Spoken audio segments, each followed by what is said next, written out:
बेटा, नमाज की पाबंदी रखना और लोगों को अच्छे कामों के करने का मशवरा देते रहना, बुरी बातों से मना करते रहना और जो मुसीबत तुझ पर वाक़े हो उस पर सब्र करना। बेशक ये बड़ी हिम्मत के काम हैं।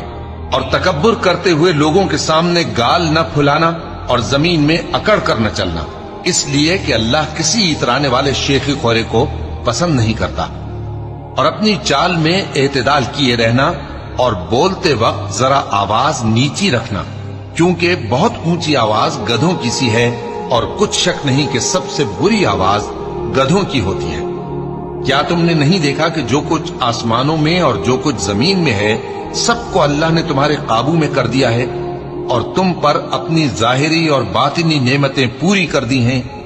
और बाज लोग ऐसे हैं कि अल्लाह के बारे में झगड़ते हैं, न इल्म रखते हैं और न हिदायत और न किताब रोशन।